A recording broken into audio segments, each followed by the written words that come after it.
But anyways, let's move on into our final topic, and we finally decided on it. It's going to be talking about conferences in the NBA, and really, should the NBA get rid of conferences? It's something that Dave and I touched upon when Ricky was in California, something that Dave wanted to get rid of conferences and just make it the playoff seeding, the best 16 teams in the NBA. And we're currently looking at an NBA right now that's a little bit imbalanced, and by a little bit, I mean the East is fucked. You look at the West. Obviously, I think you mentioned like 14 of the 15 best players are per like ESPN or somebody, something like that. Yep. I mean, obviously Kyrie's still over there, are in the Western Conference right now. It's completely loaded in the Western Conference after this current move. Paul George, Jimmy Butler, obviously making the flip. So, should the NBA get rid of conferences? Is there still some value to having conferences? I know rivalries and geographic rivalries still play into this, but I mean, do you even care about conferences anymore? I do. Divisions even matter anymore? Divisions. Like, when they said basically they were getting rid of divisions without getting rid of them, because how it used to be, there was that rule where, well, if you were like the second in the division, you could still be like the third best team, or you could still be a top 4 team. Right. Even though you weren't a division winner, and you could be the third overall seed. I still like conferences because then we for sure have a two-side thing. I know you could make it work with the whole, like, oh, well, we can have the top 16 and we just do it to where we make two sides. But if we do it that way, somebody's going to complain, why am I on this side, not on this side, and teams playing each other. I know they do it in college, but college has like a million different conferences that you can come from. Well, I understand what you're saying, and you're talking more about like how you got to have a structure. You can have an East, West, and East. Now what is it? East, West, Midwest, and whatever. You can have all those, and teams are teams from the West Coast or in the Midwest. But still, looking at this, I mean, you could just people shouldn't be bitching about it, because if you want to be higher or in a different place and play in a certain place, then get to that seed. If you don't want to be playing in Golden State as Boston, if you're the 16 seed or whatever, then don't be a shitty team. Then make your team better and go out and make moves. This is really just, I mean, when you go into the playoffs, I don't want to watch half the games, because that's the problem is you only catch the ones you really want to watch. And for me, like last year, I watched as much as humanly possible for me, but like, still, some of those games just sucked. Like, they were not entertaining. Not every series was entertaining. I watched like 2 games before the finals. But if you lined it 1 through 16, I mean, you still take, the best 8 from the West, the best 8 from the East, and then you just do a proper seeding, records meshed together, and you line it up that way, and after each round, you rematch. I'm good with that. So you want to still take 8 teams from the East? I still do want to take 8 teams from the East. So you still want to have conferences? I want to keep conferences. No, here's the thing. I've considered this. Conferences are there for TV and travel. Those are the 2 reasons that conferences exist still in today. Travel, you mean scheduling, right? Correct. Okay. Correct. You can't have, Golden State going from New York to Phoenix, back down to Florida. Boston, And then, you can't do that. So I think purely for that reason, that's why conferences exist today. And you could get around it and do creative scheduling, but it's creating a whole lot more back-end work than anyone wants to plan because of stadiums being booked for everything else.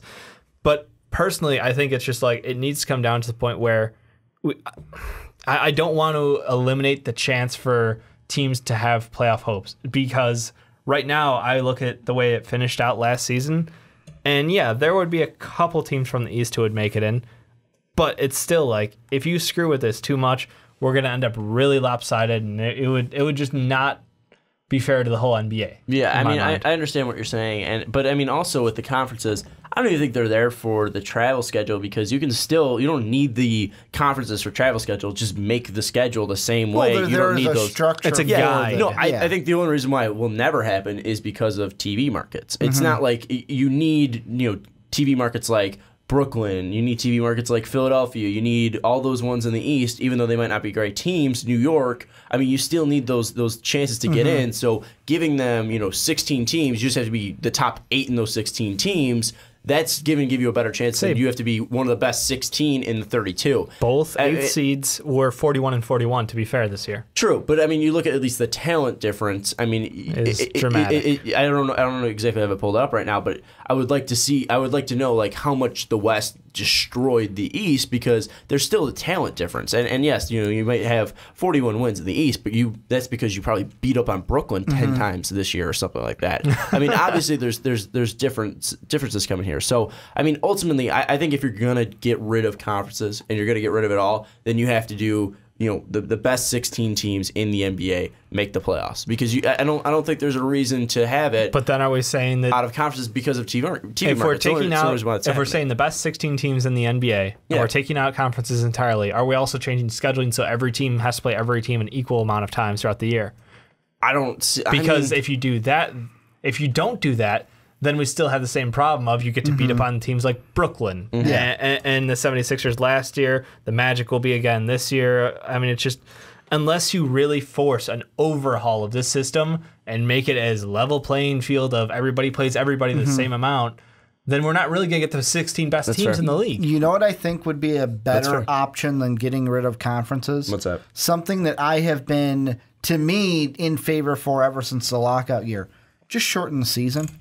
Just shorten it. How does that solve the imbalance? Because then you can take away the, you can still have your inner conference thing, but then, I'm not playing Brooklyn as much. So you're not getting as many games to beat up on people. I get that. Yeah. It's That's more less, games. It's less time Brooklyn's getting Brooklyn games on Brooklyn CSN. The thing that I think of is the reason we have this problem, well, not the main reason, but one of the reasons that we have this problem in the NBA, in my mind, is because when you look at the NBA, it's a star-driven league. It's a league where nowadays I see that people aren't really, you have your favorite team, but it's not a league where it's like, this team, this team, this team. It's LeBron, D. Wade, Russell Westbrook. I almost said Wilson again. Russell D. Wade Westbrook. in there still? It's Steph Curry. It's Steph Curry, Clay. Come on, old man. Kawhi. There you go. You guys get it. You guys can name names too.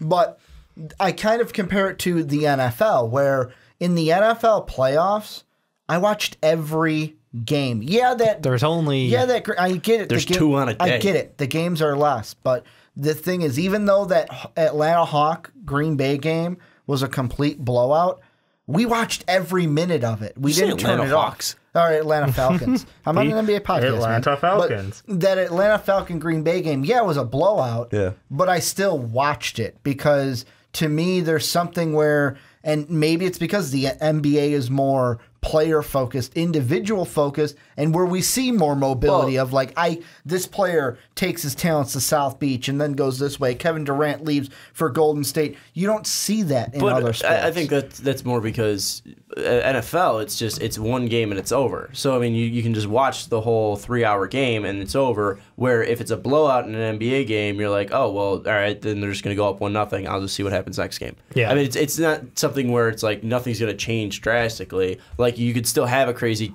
comeback in the Super Bowl that we had where the Patriots came down 28-3, came back 28-3 with the third quarter. I mean, a lot of people just stopped watching that game, but then they were able to come back. So I think that's something where it's just that one game, it's that final game. I think that's why with Game 7s, even if it's a blowout in Game 7 in the NBA Finals, you're not going to turn it off because it's still Game 7 of the NBA Finals. Exactly. So I understand where you're coming from in some ways. Ultimately, though, I mean, obviously this won't happen because of TV markets and money, and it's shitty because I think you should shorten the season for I mean, obviously players' health reasons, and then limiting the travel schedule because obviously that took a lot away from putting those stars on the court. I mean, obviously we saw the game between Golden State and San Antonio where everyone was benched. And that was a national TV game. Tell me the star of Kyle Anderson not pulling everybody in. Not putting asses in the seats. He's not putting asses in the seats. But ultimately, I think that was the biggest problem is the travel schedule. I would like to see a shortened season. I'd like to see the conferences removed. I'd like to see all this taken away because it would make the NBA more exciting because we'd get fresher players. We'd get more. At least we'd kind of want more of the NBA. But that's the thing is if we want more of the less. If we want more of the NBA, you're still going to get more of the NBA. I'm going to ask this question: is the problem that we have conferences, or is the problem that we have super teams? I think the problem is balance. Yeah, it's the fact that NBA is different than any other sport because the impact of one player on a team is greater than any other sport outside of football at quarterback. Which can boost an ego, too. That is the only position that matters more than any position on a basketball team. And that's as far as the impact a player can give to a team. So I think that knowing that and the way the NBA is set up for contracts, what teams can offer, the salary cap, the salary floor, all of that is contributing to this problem that we've kind of watched slowly go from a league of hardcore fans who are very enthused because there's rivalries, there's all this hatred between players on the court, to a league where it's more like, hey, come play with me. We hang out all the time during the off season. There's nothing that says we can't talk about this. There's nothing that says Chris Paul magically wants to be on the Rockets this year with the team not talking to him. Well, there are but tampering rules. No one follows them, though. Right, that's my point, is the fact that the NBA needs to step in and set a better standard for how to make sure that the league stays competitive, because if they do nothing, in 5 years from now, there's going to be a handful of teams to watch, and the rest of the team is going to be in the shitter. I mean, a couple of years. I mean, that's pretty much what's happening. We're watching now. the championship showdown right now, but we're seeing teams still try to pull in multiple players. We're seeing the effort by the Rockets. We're seeing OKC grab Paul George. We're seeing teams go after the super team strategy. But then again, with this, I mean, do you think that any of the teams that have made moves this year are going to beat the Warriors? No. So what are we fighting for? But they're working their way towards it. That's the thing. They're working their way towards it, but are they ever going to reach their goal? Are they ever going to be able to beat the Warriors? I don't know. I mean, I don't know. Really, That's the thing. really, is it too late for the NBA to step in? Because but if you the don't step Warriors in are going now, to win like 4 straight titles. If you don't step in now, when? That's my thing. You have to make a change, and whether it starts today, but what should tomorrow, that change be? Should they get rid of free agency? No, I think free agency guys has shouldn't its value. be able to hang out with people. They're the no fraternizing policy. Yeah, so, I mean, what should be the moves here? I think they made a step in the right direction with the Supermax and the keep it friendly for the team that drafted you. The next thing that they need to, I'm trying to think of like the next way they can continue to push like teams to. Honestly, I almost kind of want to say just go open market like baseball, where it's go ahead and remove the cap, let players go for whatever they go for. Value them as much as you want. I don't like that, and I want to see what happens to the league. The reason why I don't like that is because then at that point it becomes the teams that have the owners with the most money. So Steve Ballmer, they're going to get the best players, and the markets that don't have the same money as, like, look at the Yankees in the 90s. The teams that couldn't compete with Steinbrenner and his money didn't win. I say the Cubs, Yankees still have Red that Sox. money. Yankees still have that money. Red Sox kind of. I mean, they have when that they money. won their championship early, it wasn't on a maxed out. No, they didn't have crazy money. The Cubs, they built their team. The Dodgers have the biggest payroll in the MLB, and the last World Series was 62 or something like that. I'm not a big Dodgers fan, but that was their last huge thing. You look at the past winners of the World Series. I mean, the Cubs. I mean, that was a team that was built from inside, rebuilding with Theo Epstein and Jed Hoyer. You look at the previous year. I think it was the Royals, right? And the Royals are a small market team in Kansas City. San Francisco was won it a couple times, but they weren't throwing huge money at free agents. What they were doing were making smart decisions with their money, spending on necessary free agents, but getting a lot of those guys and bringing them in, or also growing homegrown talent like Buster Posey, et cetera, et cetera. I don't want to go on a baseball tangent here, but the's still we have to look at what other sports are doing to get a better idea of how to fix it. What I want to say is baseball's 25-man game. You have to have all 25 guys in a row, because if you throw a guy in the 9th and he sucks, he's going to let up 5 runs. Right. Or if you have a bum at shortstop and he makes an error, that's the end of the game. But if your star player comes up and puts up 30 points a night, you're most likely going to win that game. If he doesn't and he puts up 15, you're most likely going to lose that game. And that's exactly it. And that's why I think in the NBA over any sport, because I'll even throw football to that example. Yeah, our best player is the quarterback. But if the other team goes, yeah, we're just going to run the ball, and we're going to keep the ball out of your quarterback hands, they take him off the field. In basketball, there is no way to take my star player off the court unless one of 2 things happens. A, he gets injured and you injure him, or B, I decide to take him out.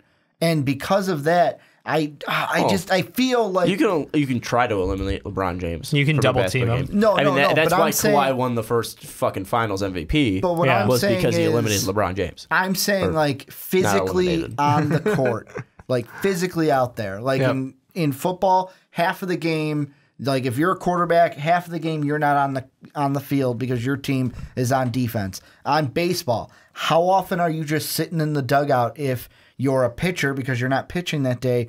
Or it's like I'm a player and my spot's not up, we're not on the field, so I'm just sitting there. In basketball, unless I take you out or you get injured, you're on the court every minute of the game. And part of me feels like that might be why we kind of see in the NBA more than any other league, it seems like the players have the advantage. They have the kind of, if we're talking in the bargaining, the leverage. That's the word I'm looking for. The other thing too, if you make it an open market, wouldn't LeBron just be like, all right, if it's an open market, I can make the most money and I could just bring a ton of players to one city. I'm gonna go to New York because they have the money. They have the biggest market where I can make my money, or LA. I can go to LA. I can go to New York, and then I can be like, hey guys, I'm making $120 million this year alone. You guys should come over and make $120 million. We can win 19 NBA championships because we just have a ton of players that keep getting recycled over and over. Nobody would want to watch the NBA again. Because then you could just have you could have a 15-man roster with the 15 best players in the NBA because some guys got deep pockets. If someone thinks it's profitable to do that, then sure. But again, there's a reason they're not doing that in baseball because it's not profitable after a point. There's a limit to how much money you can earn back on that investment. And that's the thing, is like basketball is still, while it's super interesting and entertaining, it's still not the number one sport in America. It's still football. Football is still the one that is turning over billions and billions of dollars. So I don't know if they would have that level of investment. Like I could see Steve Ballmer throwing out crazy contracts just because he has so much money. But at the same time, it's like, yeah, we could go there. I don't know. I'm just trying to toss out, like, if baseball does it that way, there's obviously a reason why it's balanced right now. Yeah. So if we don't go baseball, do we look at football? Do we look at hockey? Like, is there an answer to this question? Like, I absolutely, even though I don't watch a ton of hockey until the playoffs, I love how they do their whole playoff system, where it's basically 4 little pods, and it's like it's divisions. Division. You have the 4 divisions, and it's like you have 2 wild cards. That it could be 2 from one division or 1 from each division in the Western Conference. I love that because then you're also saying, well, your division matters on top of a conference and having teams in each conference. Yeah. Would that work in the NBA? Probably not, because of what we're saying with one player on one team. Like the kind of how one player affects a team is different in basketball than it is hockey. Hockey, you need a lot more players. They get so much less money. And the only thing, they do. I think the biggest contract that's been doled out right now has been like 4 years, like $52 million. Yeah, like that's like what Iggy's getting pretty much. Yep. But you look at hockey. The only thing I don't like about them, and maybe people do like this about that, but say you have the Central Division in the East and the Metropolitan in the East as well. The 3 best teams in the East, the 3 best teams in the Metropolitan Division will be facing each other the whole way until the conference finals, when they're going to introduce someone to the Midwest. So that's something where if you have the 3 best teams in the Eastern Conference, most of those teams are going out because they're going to be. I mean, at least one of them, 2 of them are going out because they're playing each other. But the reason I don't, and maybe this is because when it comes to the world of hockey, I am a true casual. Like, I don't follow it until the playoffs, because that's when it gets interesting to me. To me, looking at that makes me want to watch those games, because I know it's going to be like a maybe second round or conference final caliber game in the first round. You don't get that in basketball. You get the spank downs, like the sweeps by the Warriors. 2 games in a row from the Bulls over the 1 seed. Rondo should have been. And one thing with that too, I mean, it's not like, and hockey's different, where you can have the one of the wild cards in Nashville upset the Blackhawks and sweep them in 4 games and then go all the way to the Cup Finals. So I mean, it's not like, but that's because of hockey itself. Yeah. The Hawks were getting bounces; they couldn't play defense. Predators ran over them because they're quick, and the Hawks were just slow. So I mean, it's not like there was a huge difference there. But I mean, I don't know. I don't know exactly how it's going to work. It's not like we can. It's not like us 3 morons can fix this. I'm starting to lean more towards 20 minutes. Your strategy of strip the conferences, but we have to force the scheduling. That's the thing. You have to force the open scheduling, so everybody's going everywhere. I mean, you could still make it where you're going to start the season a little earlier. But I think that is the answer. We're getting more season. And it's not like anyone's going to jump around. Like, you could do a Texas road trip. And you could do a north. You do an East Coast road trip. You do a West Coast road trip. It's your circus trips. Yeah. Yep. So you can still I think that's the best way to even it out. At that point, though, it just comes down to, okay, we have to rework the background details. I got it. What if we changed the basketball to a square? Ooh. So it doesn't bounce. So it doesn't. Well, it still bounces, but just not predictably. It's not. Yeah. So you can, if you bounce on a corner. You're screwed. Well, it technically be a cube. What if we just start playing netball? Technically it'd be a cube. Well, if we just switch over to netball, it'd be a cube. I got it. We're playing slam ball. Basketball. Coming to Spike, everybody. Anyways, it is 1:45 in the morning. It is way too late. Thank you so much for listening to this on Blog Talk Radio. Balance the NBA. Balance the NBA, people. That's what we were taking away from it. If you're listening on Blog Talk Radio, on blogtalkradio.com/thefastbreak, you can download all of our episodes on there or listen to them and stream them on there. Check them out over there. If you're listening on Blog Talk Radio, thank you so much. You rock. If you're watching on YouTube, you see the brand new camera that we have. It looks awesome. Ricky showed some of the footage. It is kick ass. If you're watching, hit that like button, hit that subscribe button if you feel so urgent to check out our patreon.com. Go to patreon.com/podcast so we can help upgrade the camera. We can help get more green screen stuff. But anyways, for Dave Oster, for Ricky Widmer, I'm Sean Anderson. We'll see you next time.